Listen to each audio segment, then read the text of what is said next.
Well, really quite impressive always round, record breaking potentially, but these things need to be verified. Jamaica is no stranger to hurricanes. The notable one was back in 1988, Hurricane Gilbert, which brought storm surges, flooding, loss of crops once again. But this time, this was a Category 5 with the centre of the low down at 892 millibars, which is pretty much record breaking. Again, this will need to be verified over the next few days. It was punching 185 mile per hour sustained winds with gusts to 220 miles per hour. Now, we can only imagine those kind of wind speeds here. The last time we had strong winds, the equipment broke when we needed to actually measure it for real.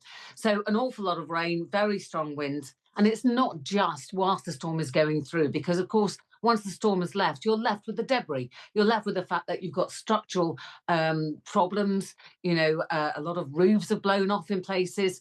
A lot of the fruit trees are down. Crops are out. Roads have turned to rivers. There's the chance that alligators have been misplaced. This is one thing that's been bothering me this morning. They're not going to be where you expect them to be. The power is down. There's no internet. I mean, the difficulties faced by the people left behind in Jamaica in the aftermath of Hurricane Melissa is going to be horrendous. Just looking at kind of a timeline of Category 5 since they've been tracked throughout the course of history, Melissa standing out in particular for the high wind speeds, also those gusts, potentially 220, also incredibly low pressure at the heart of that system as well. This is throwing up questions as to whether we need to kind of reappraise how we categorise storms, isn't it? Well, it does. Interestingly, the predictions for 2025 were to see something around, I've got these numbers here somewhere, 17 storms. Was it 17 storms and about 5 hurricanes? And it's turned out to be 7 and 5 instead. 7 storms, 5 hurricanes. But if those hurricanes are of greater intensity, causing more damage, then obviously that has greater impact. Thomas, good to have you with us. Let's also bring in our weather presenter, Joe Wheeler, who's standing by for us. And Joe, we're talking about all of these record rainfall amounts, these record wind speeds. The thing that now is key is to kind of see if we can calibrate the instruments that we use to measure them and whether actually even that tech has existed after this hurricane's passed over.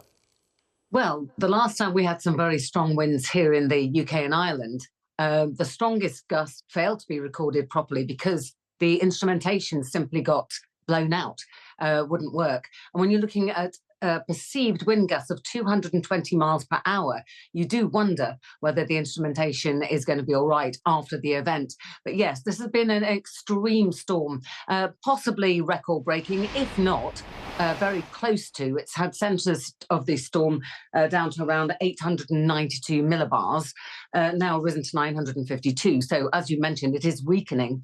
Started off with the sustained winds of 185 miles per hour, gusting to 220 potentially, and now arriving in Cuba, we're looking at winds of around 115 to 120. Again, there'll be some gusts higher than that. But, we talk about those figures as if those aren't actually too bad, given what went before, which is agreed. But when you think about what we're used to in this country, we've never seen anything like that. And the devastation to the infrastructure, to the power, to the water.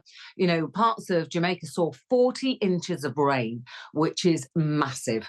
There's some concern as well that alligators might have been misplaced, will turn up what they're not expected to be.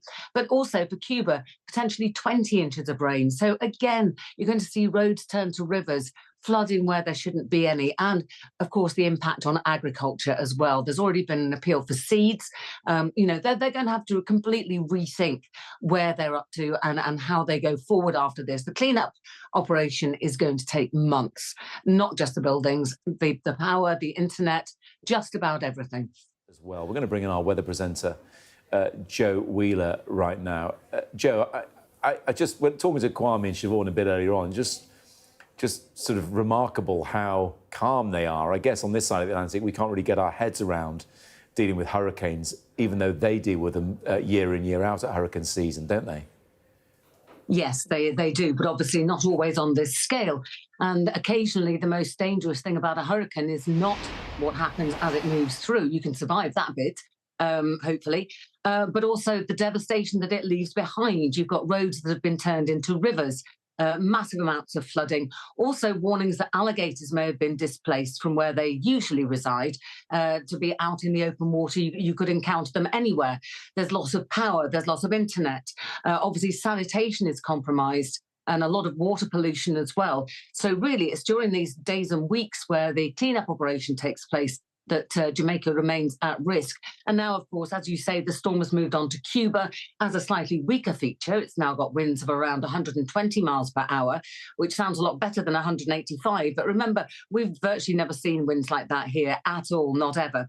Also, the centre of the storm has filled a little bit. It's gone from 892 to 952. So it is weakening. I think it's actually made landfall over Cuba as a Category 3 hurricane. So a little less bad, but still not good. And as you mentioned, those storm surges, both for Jamaica and for Cuba, likely to cause problems. Thomas, stay there because I'm going to bring in our weather presenter, Joe Wheeler, as well. Morning to you, Joe. Just spell out how unusual Melissa is then. I don't know if you heard Thomas and I discussing the possibility of a Category 6 being brought in for hurricanes as well. But in this sort of scheme of things, certainly in relation to this year's hurricane season, how much of an outlier is this? Well, it's been a very interesting storm for a start. It's been symmetrically perfect.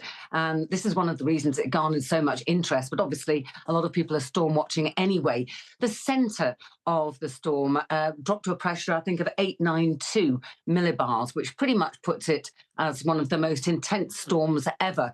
If it went any lower than that, then yes, you could well be looking at a Category 6 hurricane.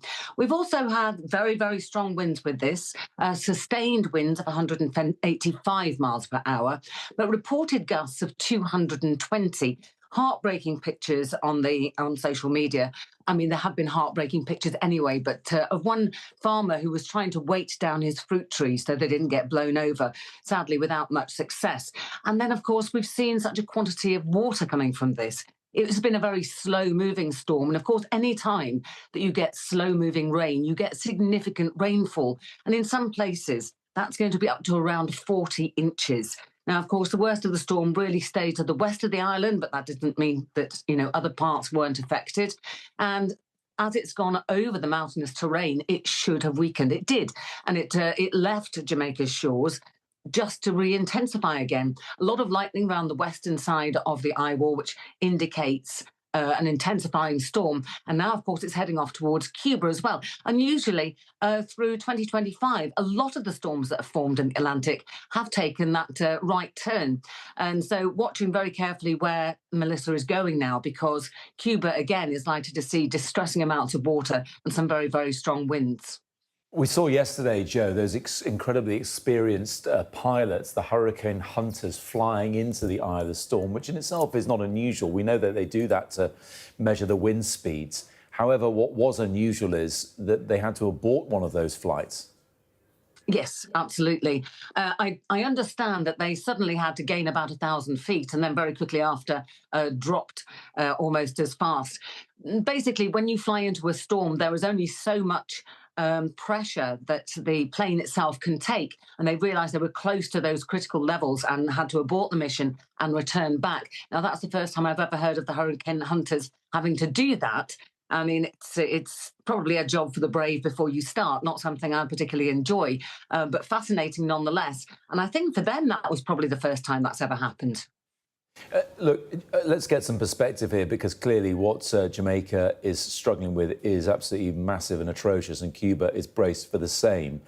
Just looking at our own weather forecast, we're seeing winds picking up here today and tomorrow as well. And of course, Melissa heads into the Atlantic. Are we, even all these thousands of miles away, are we going to feel the effects in the British Isles of Melissa in some way?